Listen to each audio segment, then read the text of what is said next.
In the bottom right is the red Terran. For Cosmos Esports, he is souL. Terrible map. No one liked it. No one liked play for him. No, absolutely not. Absolutely not. That just makes me think of the Paladin's aura ability from Diablo 2, Devotion. which was quite literally just a life buff. It just healed you. That was all it did. I was thinking you're gonna go with Warcraft, and I was like, Devotion aura. Is that what it's called? No, I'm not. I don't do elves running around in the forest. That's not my jam. Excuse you. That's a human paladin ability. What's wrong with you? Yeah, well, a Diablo Paladin was cooler. Okay, specifically right. Diablo 2. I doubt he had as glorious as a beard as Uther Lightbringer. No. The best... Did any of the guys in Warcraft... Did they have thorns? Was that a thing? No unit in StarCraft has this. Some units in co-op do. Yeah, like they deal damage back if you attack them with a certain type. Yeah, well, okay, I actually don't remember right now. It's been a while since I played Warcraft, and I'm pretty sure this is a spell. My strategy when I was 12 years old was to just wear 7 rings. That gave me, I dealt anyone who attacked me. I couldn't kill anybody myself, but if you attacked me, you would take 1,000% damage of your own attack back against yourself. So I would just join lobbies as a 12-year-old and call people noobs until they came out to fight me and killed themselves in one hit. It was awesome. Wow. Good times. Young Nathanius was super cool. Yeah, I was the cool. So many ears in my chest. It's beautiful. Well, like your opponent's ears.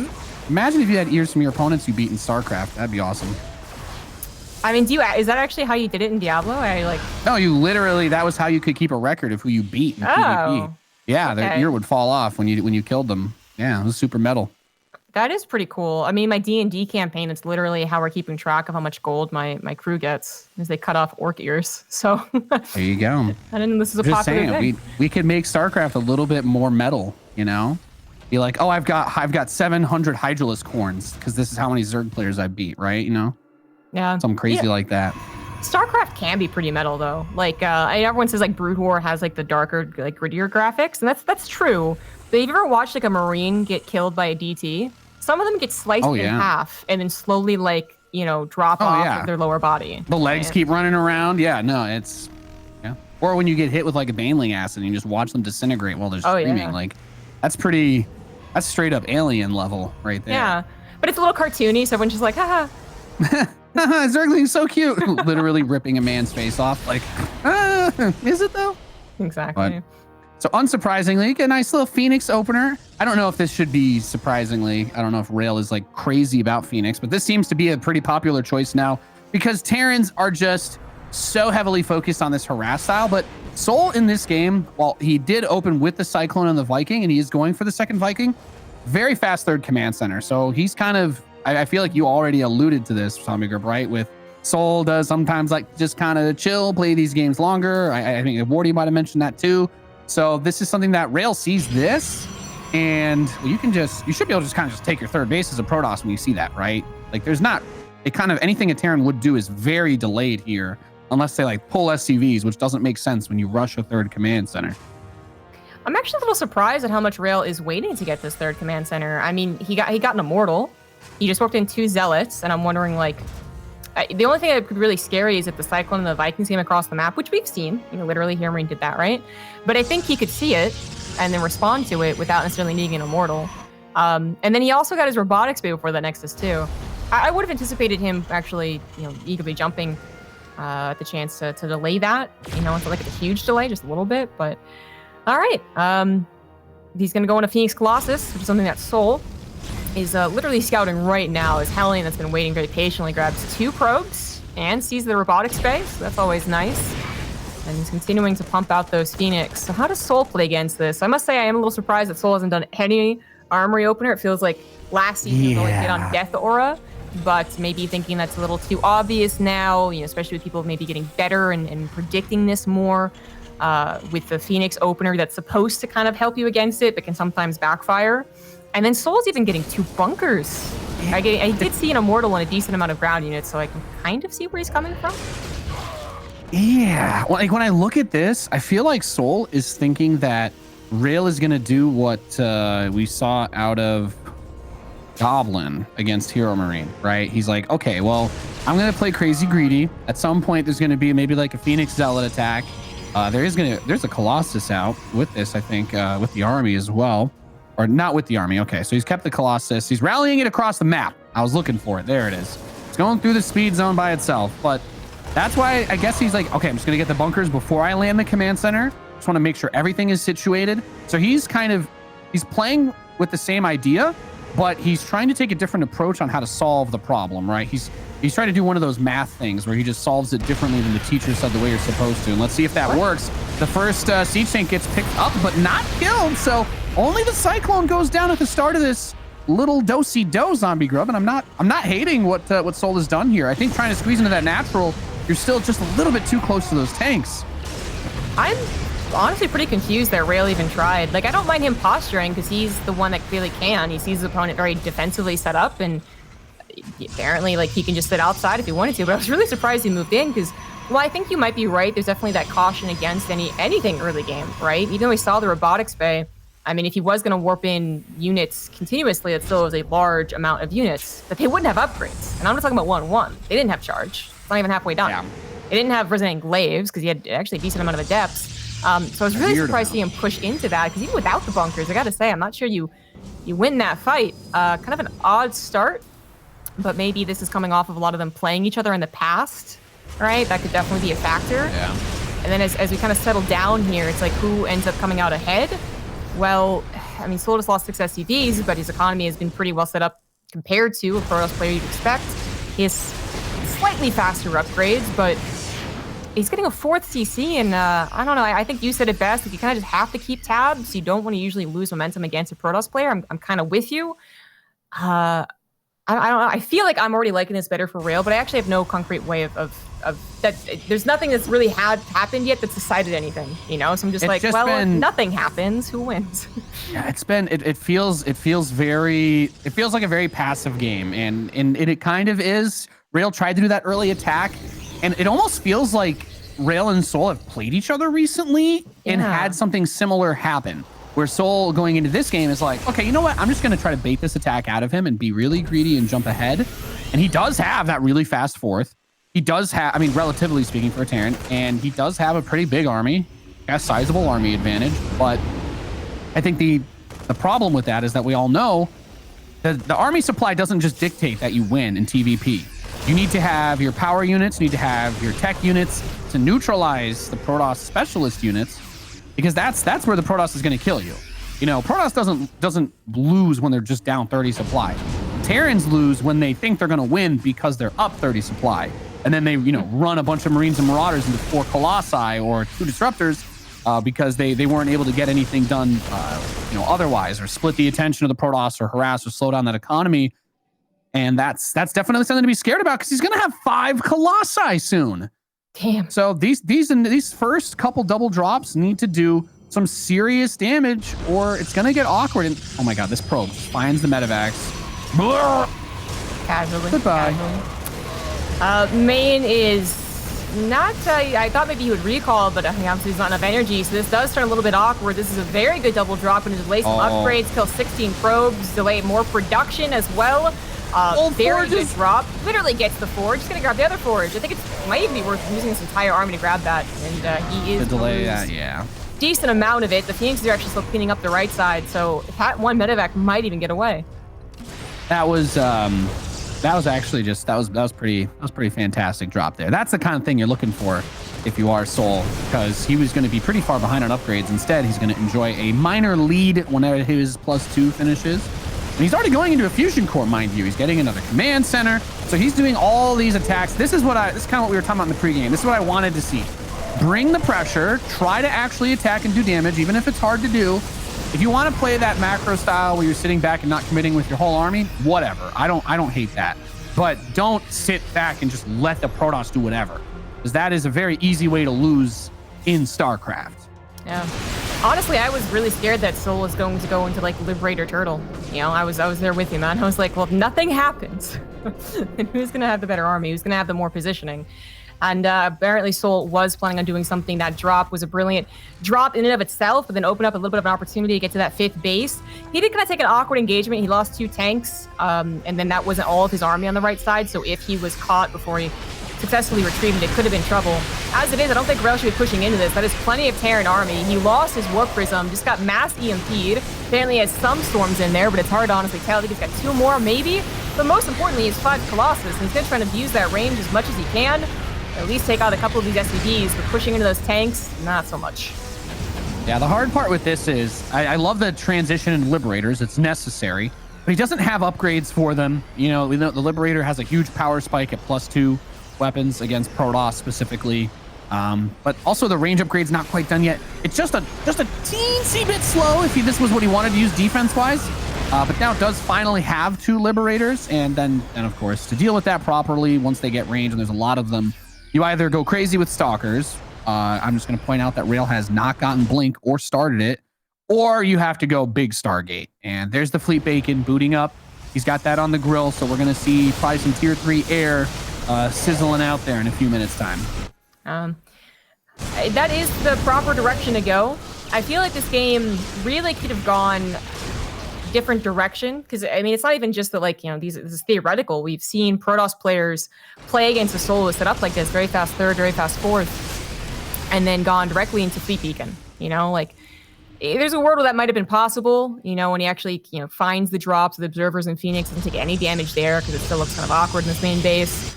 But it is definitely where he should be getting to. Could he have gotten there faster? Could souL have gotten to his Liberators faster? Yeah, I agree on all of those. But my God, he's getting tectonic destabilizers.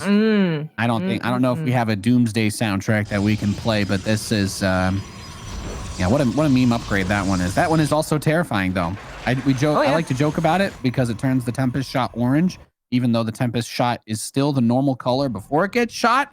That inconsistency kills me, but at the same time, that's going to make it a little bit easier to do the poking, though, since it does seem like souL wants to try to rely on missile turrets to help with the defense in the anti-air. I wish that Rail would go for double Cybernetic Core to help him this transition, and I'm also noticing that souL has yet to start his 3-3. Oh, okay, as soon as I bring it up, he does it, but that did allow Rail to catch up on the ground upgrades that had been halted, but I do think we're going to be talking more about that late game army soon enough anyways, and what the upgrades are for the Tempest versus the Vikings, as I assume that's what souL is going to be adding on. He doesn't have additional factories to go into any type of Tempest or a Thor play. Yeah. So, I mean, where is this, you know, is it going to be a tug of war around this middle left that seems to always happen on Death Aura, right? The Rich Vest being Geyser, and then who wins that? It's so awkward because the ground to air isn't really there. Like, he could do some poking with the Vikings if he has enough, but you do want the Liberators because those are the real power units for killing the army, for killing the workers, for actually kind of being able to end the game. But that's kind of the tricky part of playing against this Protoss air army, because if you want to use Marines as your anti-air and just so you can only build Liberators, then you're even more vulnerable again back to the Colossi, the Disruptors. Those units are all still relevant in that type of situation. And now the rest of the army is kind of coming over down here. He's maxed out, Rail is, but maybe he's gonna wait for 3-3. That's way too many Liberators. You can't just like attack into that. This is what the Tempest job is. If Rail wants to attack in, I'd love to see the rocks broken, but on the other hand, he's probably gonna take this base, right, and then just siege up. So yeah, just leave the rocks there. That is also a smart thing to do. Zombie Girl, I want to ask you a crazy question here as these Tempests are poking against the Liberators. I'm trying to see if he's going to actually push up here or not. I'm kind of curious about the way that this upgrade works. It really greatly diminishes how many shots you need to shave off the turrets and whatnot, right? Oh my God, he's going to nuke. All right, forget it. I'll ask my weird question later. This is fun. I like seeing this stuff. Let's just hope he doesn't blow himself up, right? That's against late game Air Protoss Air. That's the new meme. Special. Yeah. He's actually lacking the high ground vision, funnily enough. His Liberators aren't close enough, so he has to scan every now and again. So, yeah, I don't know if you're getting there with the Tempest upgrade, but I don't know how much it reduces the shot skill missile turret. Don't know anything about that, but it is only if the missile turrets are even going to be a part of this engagement. It could very well be that souL is forced to retreat past, you know, his turret line, and then they just died the regular old-fashioned way against Zealots or what have you. as it does seem like he's the one getting pushed back for now, but I think it was because he was raising his Viking count, which now he's feeling a little more confident about. There are only 3 Tempests, which really isn't that impressive. Even some Liberator harassment to pull some of Rail's army away. I wonder if Rail's going to be adding on anything other than Tempest here. I mean, Carriers can be a bad thing to add on if he's at a certain amount. No, Carriers to deal with the Vikings for sure, right? Like just Tempest alone, you're going to eventually have a trouble here, and you only have the Templar to deal with that. But if you can get enough Carriers, Vikings are very flimsy. Like they're not actually tremendous against them if you have any sort of backup for those units. Tries to get a couple of Cloaked Ghosts to slip through. And I think he did get an EMP on one of the Templar. It was still a full energy one. What I don't understand, Zombie Grub, is why Rail has 4,000 minerals and hasn't tried to reinforce this position with any static defense. Like I know that there's nukes, but you know, at some point you have to kind of leverage your confidence at dealing with the nukes against defending against everything else. And I don't know, maybe he's not confident against nukes because this one's about to hit pay dirt. 17 probes going down is pretty nice. I mean, he certainly has the bank to replace it, but especially if it draws anything away or gets a couple of units, just easily little feedback there, and Rail has to give up his base. Okay, souL's gonna play it pretty safe. Another nuke on that third. Into the Vikings too. They're all super dead. They're dead. Well, that one on the right side, they're dead anyways. I mean, keeping some alive isn't a bad idea. I does see that nuke this time. I'm with you. I think there was maybe an opportunity for cannons, shield batteries, whatever, to go down there. But I guess he just wasn't confident he was going to keep that position. Yeah, even if he had put them back, like in between the gold gas base and his west side base, you know what I mean? Just somewhere where it wouldn't really be in the nuke range, but he could just step over there as he keeps getting poked at. Because now souL is starting to just pick him apart. It feels like Rail has had all this money. And he's like, I don't know, I'm stupidly rich and I don't know what to do. At which point, all I say is, and there's that nice delay. So the balls are still blue when they shoot air units, but they turn orange when they shoot ground units, and that's...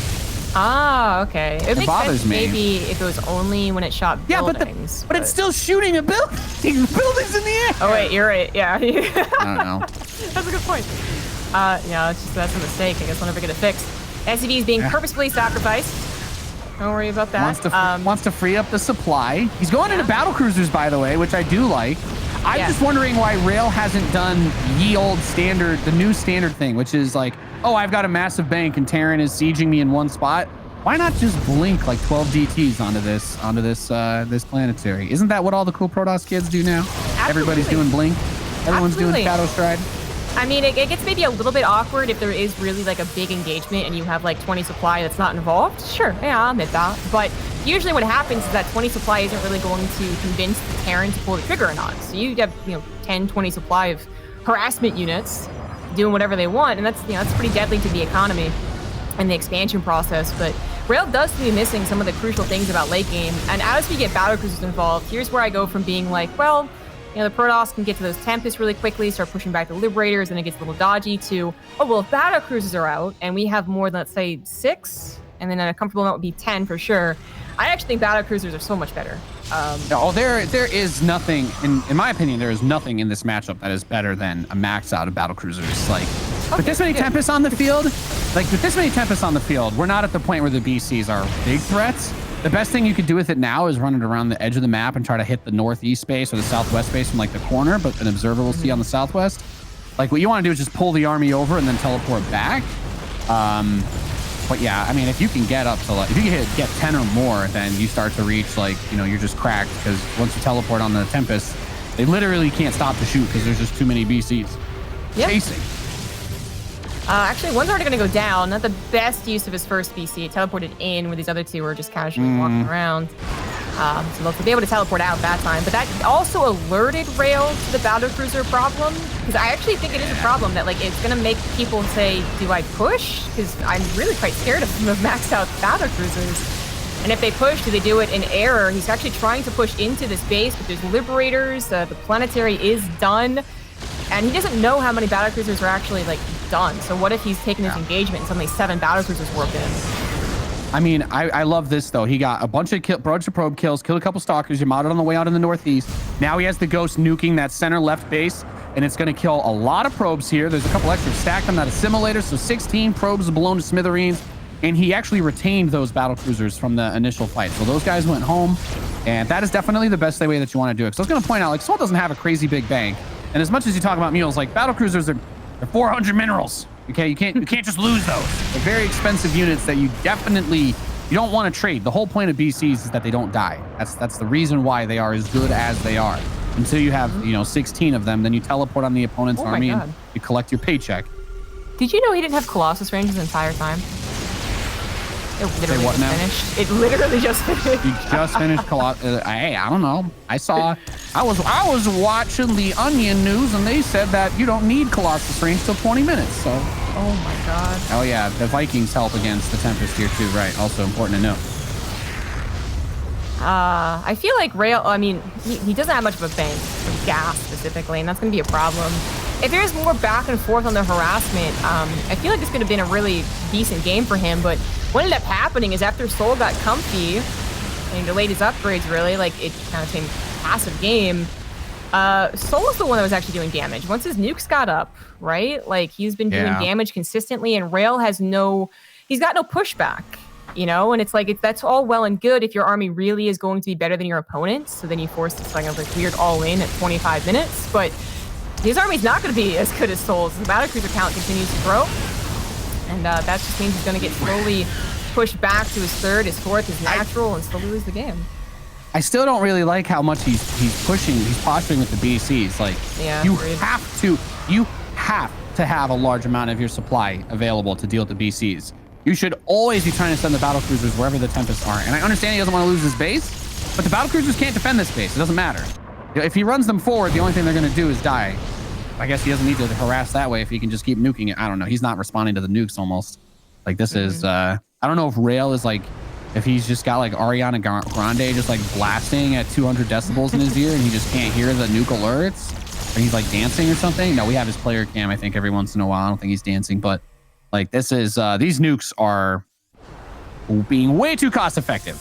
They're way too good. The ghosts should not be nuking every other base and actually hitting pay dirt half the time. That's not what's supposed to happen. Agreed. On both accounts, with the way he's using his battle cruisers, I think he really could have just played it. I mean, he could have lost that base, and I think it would have saved himself more minerals than he would have, lost in giving up that base if he just didn't sacrifice units trying to guard it. And then he could have continued his expansion up to the top right. There's another rich Vespian gas geyser that he could take, and I know that it's like a domino effect that each player is going to be scared of. One base falls, what if the next base falls, right? Like, I get that, but I do wish that souL had been a little more conservative with his battlecruisers. We now are up to a count of 11 with this most recent battlecruiser. They've got upgrades. They're fully healed as well. They don't have full upgrades, mind you, but they've got 3-2. I know, it's going to be an engagement. Yeah, that's honestly enough. There you go. Throw out a ton of Yamatos. Getting onto the Tempest is still a little bit hard, but Tempest kiting against this many BCs, this is where you start to see the battlecruisers become a little bit harder to deal with, because you kind of need to focus fire to deal with them in this situation, since if you just kind of stutter step, the Tempest will shoot the closest target to them. That's just how StarCraft AI works. So the battlecruisers will not all get individually targeted down in one shot. Instead, it's a lot easier to teleport them out because a bunch of them go down into the orange, some into the yellow, and they never really get low enough that you're going to actually kill them. And I think the most important thing, though, souL got that other gold gas space in the northeast, so he's still pulling in the money. Both players are getting pretty broke, but as the number of battlecruisers increases, it eventually becomes impossible to stop. Like, if he gets like 16, 17 battlecruisers, I do not see a path to victory for Rail. Like, you really need to take that opportunity early on when you recognize they're going into BCs. If the Terran's willing to give you that information, you need to make something happen then and there, because eventually this does snowball into something quite monstrous. Honestly, it's like, it doesn't happen often enough to say with 100% certainty that mass battlecruisers is the best thing ever. It's, maybe OP, I would say, but it happens I'm okay often with being enough. wrong if that's the case. Right, exactly. It happens enough that in my experience, whenever it's past like the 15 battlecruiser point, yeah, the Protoss player just loses, unless it's like literally like a base race, which is actually what Rail is forcing. So making this as weird as possible is, I think, his best chance. They've both taken out a lot of economy. Now souL's on top of production, but you can't say the same for Rail. So souL might even be able to actually get out 3 more battlecruisers for the eventual final fight, and that means it could be 17 battlecruisers against 15 Tempests. Yeah, and that's where it becomes incredibly difficult, because he's wedging himself inside that Terran base, and you're not gonna it's not going to be super easy to just try to move command or teleport your way out. There you go. BCs are going to flank. The rest of the army with the Vikings are going to teleport and rush over as well. And the Tempest count begins to drop like it's hot, Zombie Grub. We have 10 battle cruisers, 11-12 now versus just 6 Tempests and falling. And the most important thing to keep in mind is that not only did he deal all that damage back inside of Rail's base, but he made sure to clean up the tech on the way out. So GG, well played there by souL. And that was just a perfectly executed late game battlecruiser transition. That's the kind of stuff I personally love to see. I think that late game TVP wise, personally, I think that's the best thing that you could do. If your opponent is going to allow you to get that many nukes in and prevent them from doing anything while you build up 15 BCs, what more can you really ask for? Yeah, and it's really the most important thing I noticed is that it's really difficult to get to that many battle cruisers. Okay, like as much as we were saying, like it's really damn good when you get there. It's supposed to be insanely difficult. I mean, look at his bank. Despite having a rather passive game, I mean, for a while his bank, for a long time in the late game, his bank was under 1,000. Like it costs a ton. And usually what's also happening is that there's more back and forth on the harassment. You're dropping them with 16 Marines, but they're attacking you with 10 DTs. So it's really this like, no one is supposed to have like this humongous bank, or at least not comfortably.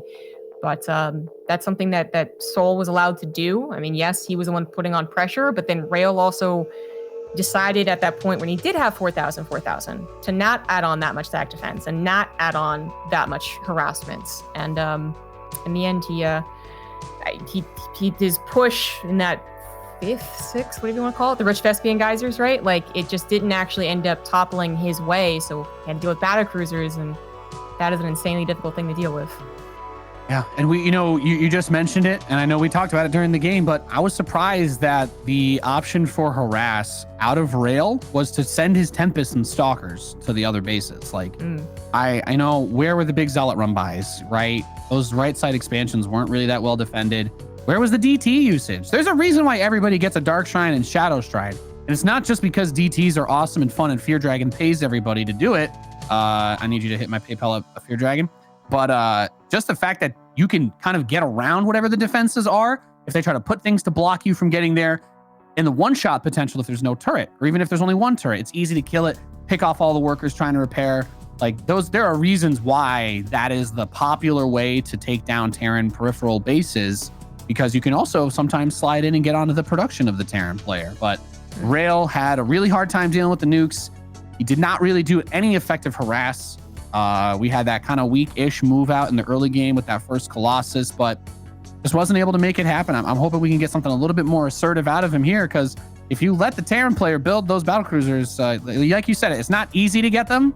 The only unit in the game more expensive than a battlecruiser is a mothership. You can only build one mothership.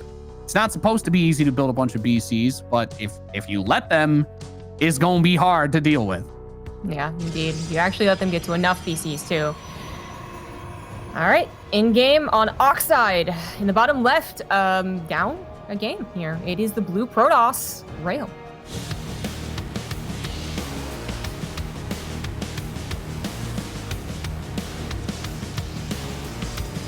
And his opponent in the northeast position, spawning as the red Terran player who, say a little shout out, he did quite a few nuclear missiles in the last map. He is souL. It was definitely a cool way to play late game, and I don't think there's no doubt even before that game that souL knows how to play the late game. But the doubt usually that comes from us or his opponents find his weakness, I think is more of the mid game, the one where he's clearly playing a little more passive, and so they kind of take advantage of that. They might even find a weakness as they continue bopping back and forth, so that he's constantly resieging the Liberators. That's usually where we see souL's preference for the late game start to crumble a little bit, because he can't get to a decent number of Liberators, or he can't get to battle cruisers whatsoever. But yeah, absolutely. If you're going to let him get there, he's going to know what to do. I'm wondering if Rail is like the opposite problem, where early game, mid game, he's got a handle on it, can't quite crack souL's defense, and that's fair. He was doing a good job defending. But then maybe he doesn't have a lot of experience in the late game, because not many Terran players are that eager to push that angle. Because he did look kind of awkward, and he can play a billion Terrans all he wants, but how many are really going to play like souL and be so eager to get to that stage with souL? You won't play many of them, Zombie Grub. It's an excellent point to bring up because you're also in that scenario, you're considering the lack of experience that Rail is going to have. And I'm not saying that there aren't people in like maybe mid-level that he'll ladder against that will do that, but people on the level of souL that are playing like that, not many, right? Maybe TY. Everybody else just kind of does, and even TY will still do the normal openings, but everybody else is just going to try and kill you before it reaches that stage, right? They're still doing like a 3 ghost timing, right? That's still super popular. People get their big bio push, like, all right, I got 3 ghosts, land a couple EMPs, hit the sentries. If there's Templar, hit the Templar. If there's Colossi, hit the Colossi, and just try to kill them with an SCV pull. Like that's not super crazy compared to I'm going to sit back versus Protoss, hardly do any harass until we're both on 4 bases. And then I'm going to nuke him to death while I transition to BCs, which is just such a crazy thing to say because that sentence alone costs 7,000 minerals, Zombie Grub. It's pretty pricey, yeah. It is also worth noting, I think, that the last map was Death Aura, which is right now, I think, for the map pool, the safest map for defensive properties. Got a bit of that high ground. 4th base isn't too far away, where the other map's going to have more complications there. So, for instance, Oxide, I think getting to the 3rd base is like it's kind of a given, right? Like into the void, 3rd base is kind of the usual thing. But the 4th base kind of moves you in a weird direction, and I guess I'll talk more about that if we get there. But I'm bringing it up because souL might play a little bit differently with that in mind, less of that style, and that, you know, Rail could also play differently. souL also didn't get a scout on the Stargate, but now seeing the Phoenix, I'm pretty sure he knows that's real. Yeah, and we've seen, I guess Phoenix might just be the word of the day for the Terran versus Protoss today. It's Phoenix, ladies and gentlemen. As we can all learn from the Phoenix, go out, get some lifting done. You know, never. It's not a bad role model. The Phoenix is not a bad role model. He runs fast, he's strong, and plays well with others, right? You know what I mean? Like, he can kind of do some stuff on his own, but he's not really. Yeah, exactly. You're not wrong. Once again, Rail's going to be eager to add on this Immortal, and I gotta imagine it is his go-to unit for defense against the early pushes. That at one point were very, very popular, but now a little less so. Nice snipe on a Phoenix does make the Protoss players start to really worry. Every Phoenix is pretty important, especially if they are going to move across the map. And if he can't get a scout as well, that would be problematic, but he has thoroughly scouted souL space. It's a 3rd CC build. If he was going to push out, I'm not sure how much he would dedicate to it, and Rail just has kind of now, again, like an awkward Immortal and also a couple awkward Adepts. I keep thinking he's going to go across the map with them instantly, or rather alongside the Phoenix and try and do that little beat bop in between the main and the natural, and he just keeps them at home. That's odd. Yeah, this map is interesting too. Like when I think about what people worry about in certain different maps, and I'm almost surprised that he got the bunker just because you at least have the ramp into the natural. So the normal kind of poking that a Protoss might do early on isn't as open, which makes me like the Phoenix play even more, as you just said. And if we look at Rail's 3rd base, obviously the air harass option is not going to be bad here because you can go, as you said, straight from that main to the 3rd while possibly trying to run something into the natural. But it's not like Rail can't do that too, right? And he's already got his army kind of positioned to just try to prevent him from doing what he did last game, which was get the bunkers before he moved out so that he couldn't be denied. But it's a pretty heads-up play by Rail to say, I can fight this army somewhat before the bunkers go up. I can keep you kind of contained. But if he lets that bunker finish, I think that command center just floats over right now. He's going to float it over anyway. No fear from souL. And I'm starting to really figure this out as it's a trend. It's maybe a direct trend between these two. Maybe it's something that Rail is comfortable with against Terran players who open like this. But either way, basically, so he builds these units not because they're going to necessarily win the game, but they're going to delay 3rd bases. And maybe, if souL really misplayed it, maybe they could win the game. But they're doing that little bit of an extra little adding here, like that the Phoenix couldn't do. The Phoenix can posture, they can control, they can grab a couple of units themselves, but they can't realistically stop a base from coming down. So Rail adds on just a handful of units and is like, well, now I can at least pause it for a little while and grab a Cyclone or a tank if you're out of position. So I gotta imagine this is a souL special, or fast 3rd special. Would you say clever? Would you say this looks like a nice little plate of soul food? Sure. Yeah, I'd say that. Okay.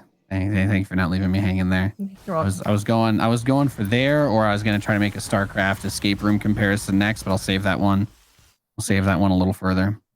And it looks like, okay, so I understand these. I feel like I'm figuring out souL versus rail, not TVP.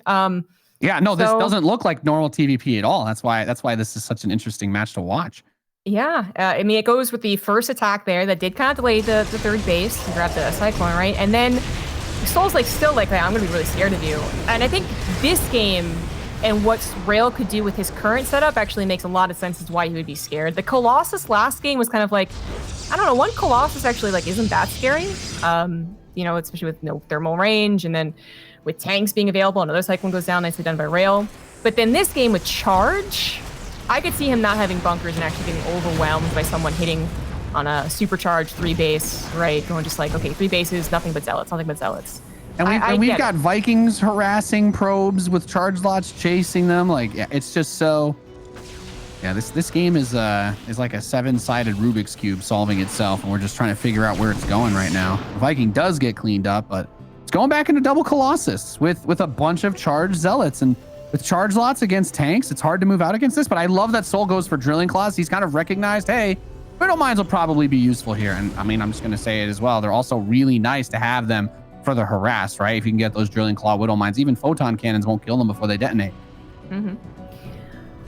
It's more of what I was thinking of for last game. So it was much later to drilling claws than I thought it'd be. But now it's it's back to kind of a little bit more of the old souL.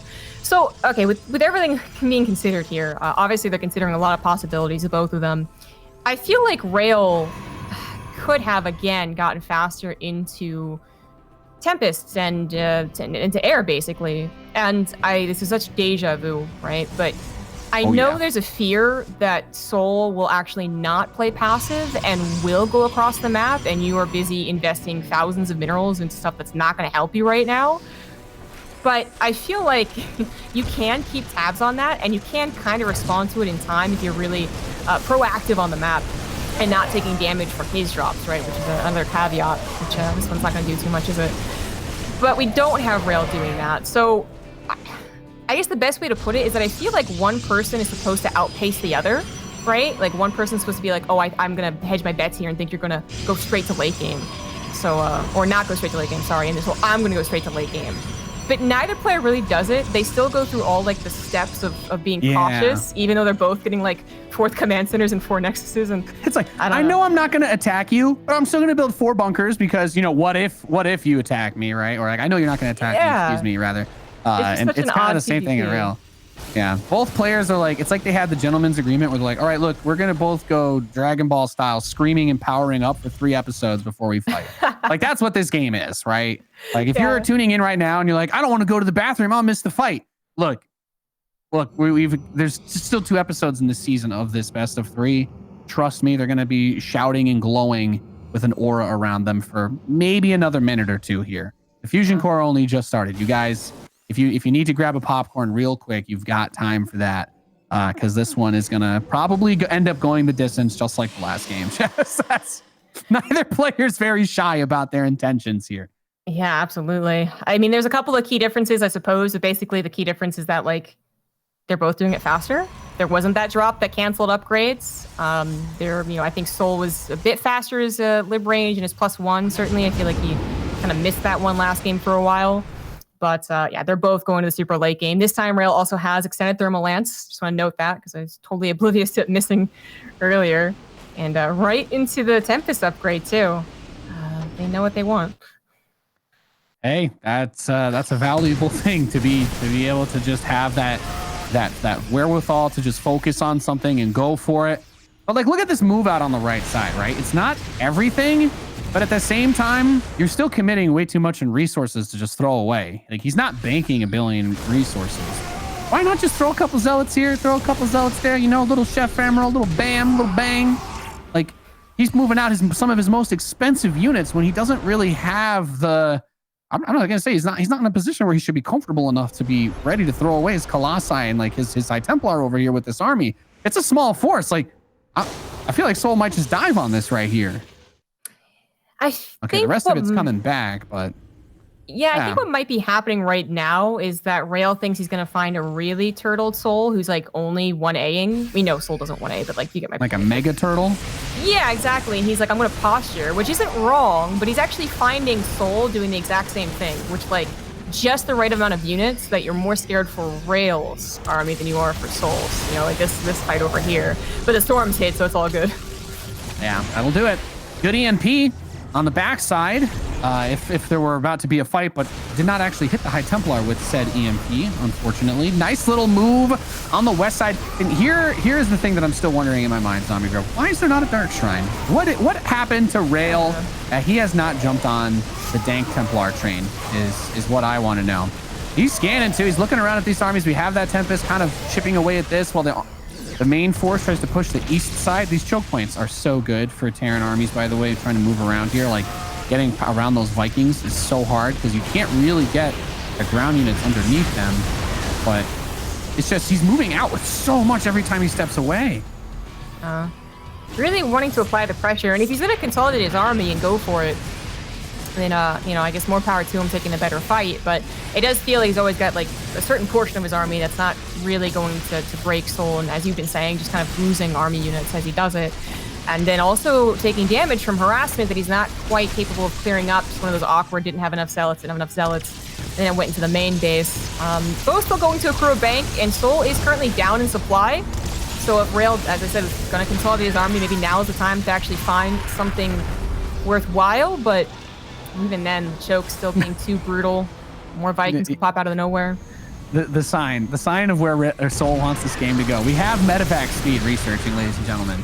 That's how you know. That's how you know souL's plans for this game. He is going to be out way past curfew with the trajectory that this game is on right now.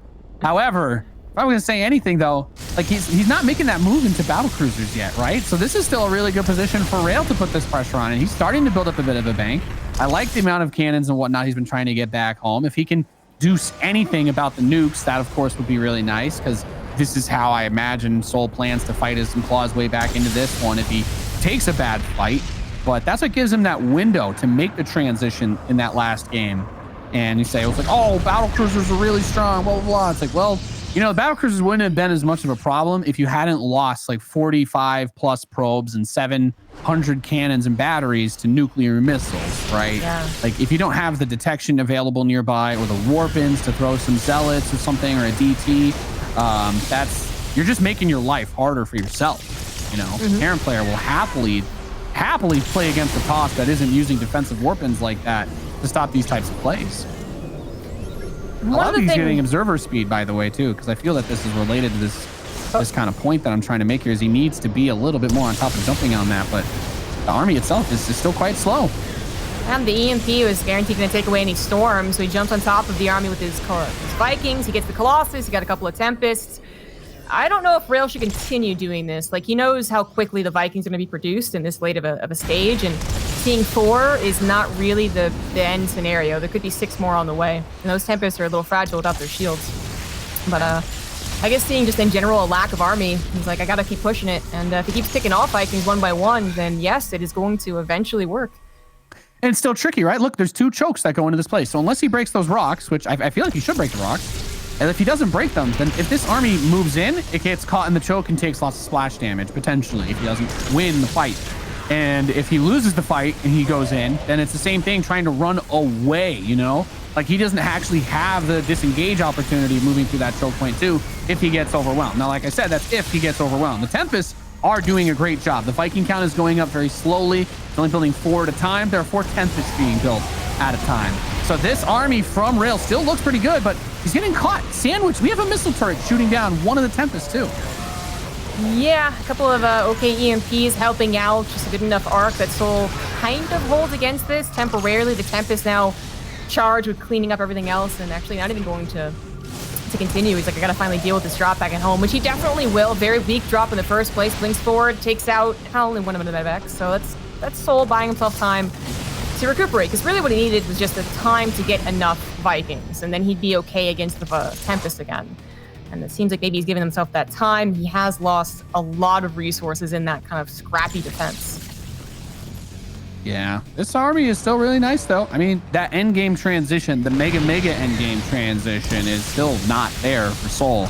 Like, the thing is, with this type of army, you can jockey and dance around all you want, but as you're forced to build endless Vikings, look at the bio. The Marauders are all less than 20 hit points. The Marines, they stim, and a bunch of them get blown up. Medevac's starting to come out now, but there's so much splash. There's so many other forces here. Rail starting to snowball in front of that natural with a really good attack. And there's just not enough support for the bio itself in defending this type of push because the Vikings can deal with this. But Vikings are squishy too. So, I mean, okay, if he lands this nuke, then I don't know. I'll take a shot before game 3. But or I guess there won't be a game 3. Never mind then. Like, you just have to consider that the Vikings need to be snowballed. You need a lot of Vikings so you can one-shot and chip away at these Tempests, because Tempests themselves, they're not that flimsy. They can take a couple of hits. Like, 5 Vikings won't kill 15 Tempests. It doesn't work like that. Yeah, and in the most recent engagement that this one won before, there wasn't EMPs. He was literally waiting on like 10 ghosts to finally pop out, which is doing a surprisingly good job, basically by themselves, but aren't going to actually be enough. And if they were there for the previous fight, it's still not a great game for souL, but he's hanging in there a little more realistically. Right now, down 70 supply. He's just kind of banking that it's going to take a long time to kill his planetaries. And I guess it will, but eventually it will go down. Or eventually his production will be cracked, and that's going to be the end of any Terran. Yeah, you're coming out now. I mean, when the production leans back over towards the Ghost Marine, to me, that's why just the Tempest alone is never really enough, because Terran players that's the one thing that you can do is even if all your stuff gets blown up, if you can land a command center somewhere and drop mules, you can get a round or two of Marines out. And we all know how devastating the Marines can be if there's not the splash damage support underneath. This kind of what I was waiting for, though, right? souL just needs, Rail can just kind of go try to attack the peripheral bases now. There's no need to try and push the last stand point of the Terran when you can just cut off the economy now. And I think that's going to have a much better impact later on, because this planetary won't be killed by just a couple of harass units. You might as well just bring the army over. Just clean it up. Don't let the turret kill Tempest. Okay, nope, good. Easy peasy. And now Terran's in a really hard spot that's going to be a lot more difficult to deal with than if he had just tried to force his way up the ramp. And 8 more Vikings are on the way, which give him a decent shot against the Tempests, but it's got to be like a perfect engagement, because, of course, we're talking about the overall supply. If you look at the army supply, it's not nearly as bad, only down by 30 right now. That's maybe a couple of great EMPs, and then, enough Vikings to, absolutely one-shot the Tempest, and quickly at that. So that's what souL's going to be hoping for. We're at currently 14 Tempests. They got a couple of attack upgrades, and my god, the snipes a little overabundant there, but ready to EMP. Okay, we're still getting splashed with the storm. That is not the perfect engagement. That was a beautiful storm to drop under the ramp, but even still, you can see where the fragility of this army comes together as he's just cranking out Marines, Ghosts, and the Vikings. The medevac count's not really high. The few medevacs that are there don't really have much energy, but when you trim away the Tempest count like this, all of a sudden those more ground-based, using the tanks or the bunkers become a little bit more impactful again.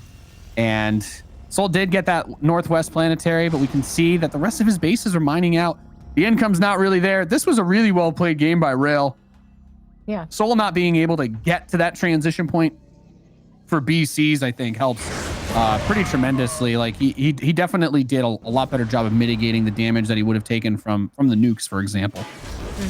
And there's another thing about this game. I kept thinking it was going to be over, so I didn't go into it, but got a couple more minutes, I suppose. I feel like the map did eventually play into weakening souL's style of play. On Death Or, not only do you have 4 bases that are easy, he didn't have difficulty on this map either, but 5th base is a bit easier, and then the 6th base, I think, is also, it starts to help not just, it's pushing into your opponent while also defending your bases, right? That's the ideal thing for, like, I think, Terran in general. If they can push into their opponent while also expanding, they're going to be really hard to break, and they're going to consistently be scary as they move their siege units closer and closer.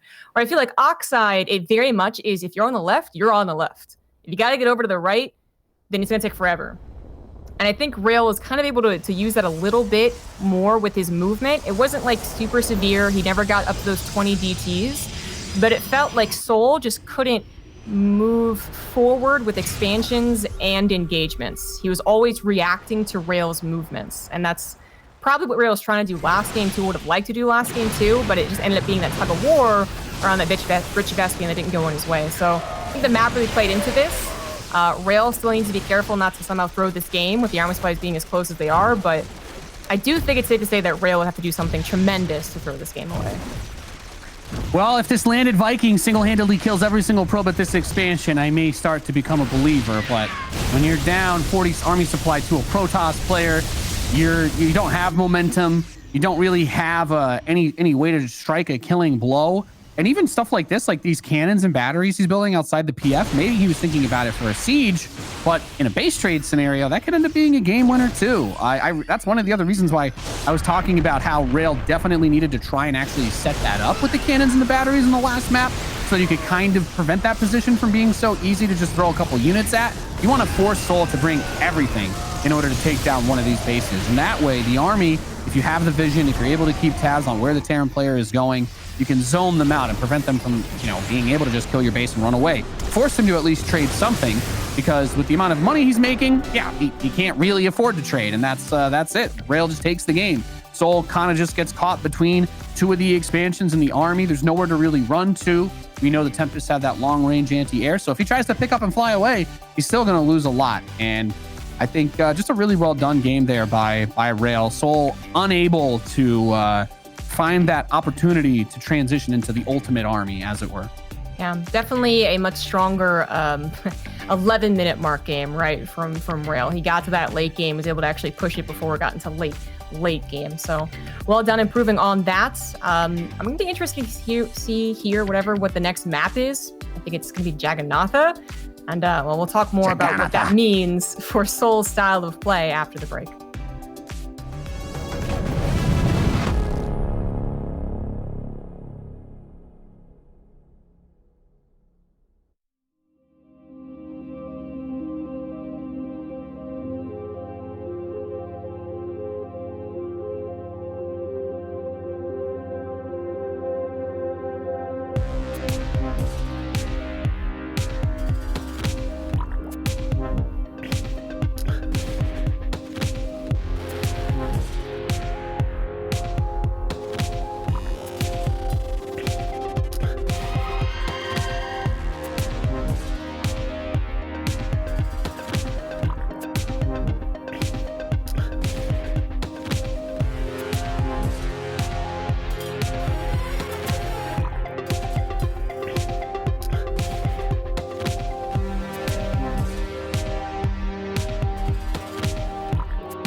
Welcome back, ladies and gentlemen. We are live here, the DreamHack Masters StarCraft 2.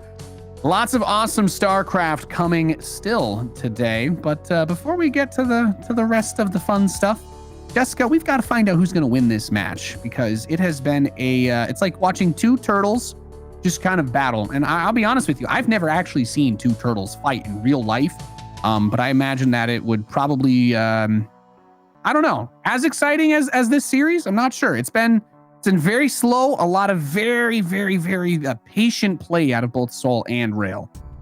I guess how cool it is depends on what type of turtle we're talking about. Is it a box turtle or a leatherback turtle? You know, the Teenage Mutant Ninja Turtle. Is it a turtle from, you know, is this the Golden Wind turtle that can hide 17 people inside of it? I don't know. Maybe, actually. I think about how carriers work, but the final map for this series is going to be Jegannatha, and it's tied 1 apiece. It's been a very strange series. We've seen a lack of aggression, I feel, early on from the Terran, but at the same time, that's because the Protoss has also been opening up with some quick boys to deny that opportunity. But we'll just have to see. I imagine we'll have another long game on our hands here. In the bottom left, we have the blue Protoss player representing our boy War D. He is rail.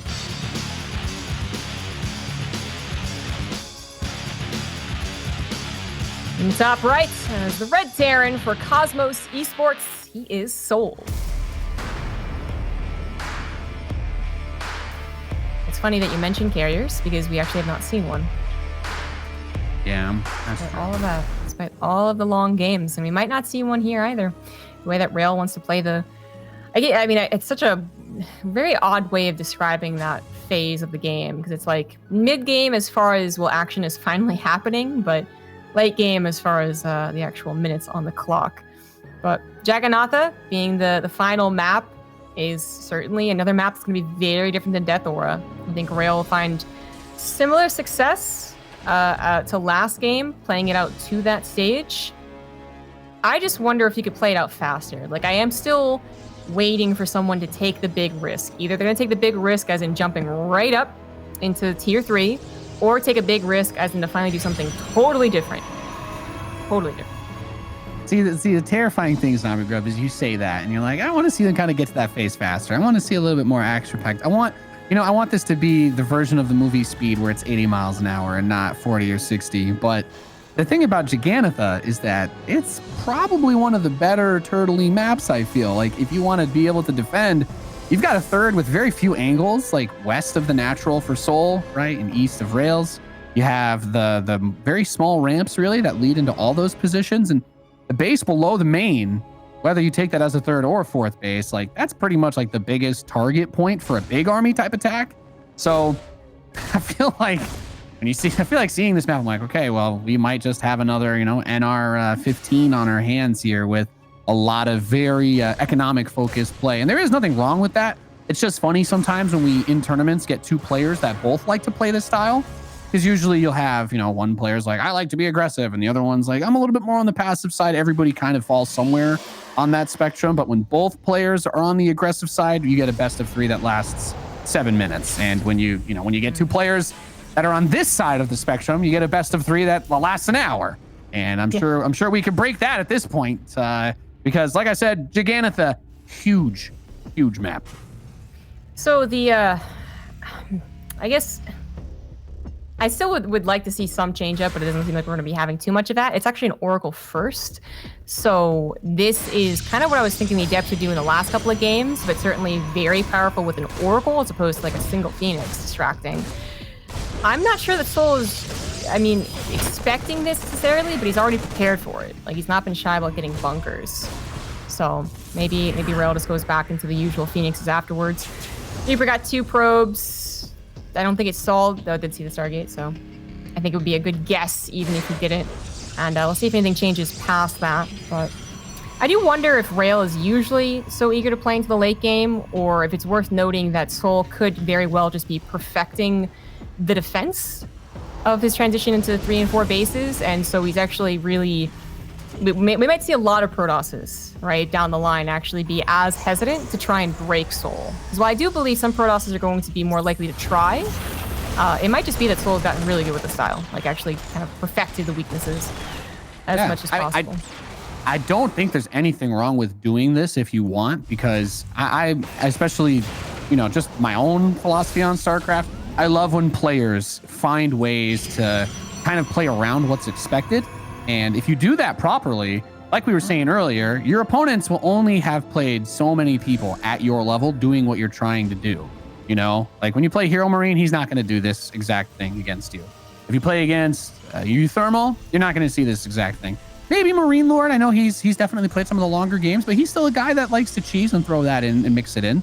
So when you're playing against souL, you're not just playing a really good Terran. You're playing a Terran that you don't immediately have a clear idea of where they want to take the game.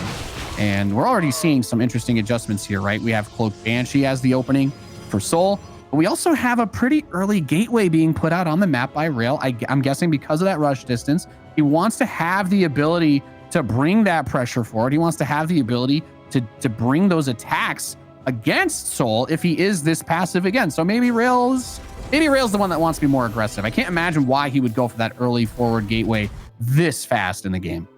It is a bit of an odd timing for an early gateway, isn't it? Like if he had a robo done with 2 other gateways and he's hiding a 4th, you know, and hiding his 3rd in his main, hiding his 4th elsewhere on the map, I could see him trying to do a 4-gate blink attack and really push it. But I mean, it is going to be 4-gate blink. It just won't have a warp prism. So the high ground vision is a guarantee with the Stargate opener. That's not the problem. The problem would be that he wouldn't be able to reinforce if he actually finds an opening. So I mean, it doesn't. souL has been preparing for like most things, even without necessarily scouting it. But this game seems like he is again like kind of prepared. That main base may be a little bit tricky, but he's going to have 2-3 tanks actually. And his Banshees are about to do some serious damage because Rail never scouted it. Yeah, there's no shield batteries at all either. Even the blind ones you kind of expect from a lot of players in the natural are not there. So he's able to get the one Banshee in the main, 1 Banshee in the natural. And we're going to see probably at least 10 if he goes back for that weak one. Okay, well, the other Banshee on the tail end is going to deal with this just fine. And I do like the Banshees being split because of the Stargate opening, especially that you have come to expect in this matchup. Like the Robo is there. He has the ability to have actual stable detection. But just the fact that souL can kind of make that adjustment to say, well, okay, no shield batteries is obviously like hitting the lottery when you're doing a Banshee harass versus a Protoss, but because you usually need to have the 2 of them together. But even if he had gotten like the Revelation with the Oracle, he could never have gotten more than 1 of the Banshees, right? So I do like to see that. But he's got a lot of money banked up. He's getting charged, still building some probes. I'm wondering if now he wants to try to use that forward gateway or if he's just like, I don't know, I've taken too much damage. I need to set back and just try to spam out probes or chrono boost. I think it's the latter. I think he uses Blink Stalkers to delay if he can, but it doesn't seem like it's going to be possible with bunkers and tanks sieged up. So this was just kind of it's a bad game for Rail. Like he didn't go back and scout the starport. He actually never saw a factory or a starport, but he just, I think, assumed based off the previous 2 games and didn't really try and sacrifice anything to get that very important scout. Because if he had, then these Blink Stalkers, he doesn't, he has a kind of awkward gateway out, but maybe he has his Blink Stalkers in position or just a shield battery. Exactly. But it's not just awkward in that he took damage from the Banshees. It's awkward that he planned an aggressive attack and was unable to do anything with it. So he's really been hit twice to his economy, one with himself and one with his opponent. You got the 1 Marine in there chilling in the natural. He's going to gun down 1 probe. He's going for 2. Nope, Zealot cuts him in half. Shame, bad way to go out. But the rest of the army for souL is now making its way over Zombie Grub. And one of the things you were talking about earlier, the siege tanks, there are plenty of them. Charge is just barely going to finish in time for this, I think. I don't believe there's a crazy number of Zealots, but there might just be too much bio with the tank support for Zealots alone to do it, because the Stalkers are all non-factor. With 4 tanks, they all going to die if they try to actually fight against this. Yeah. Yeah, GG. that's it. He stats out.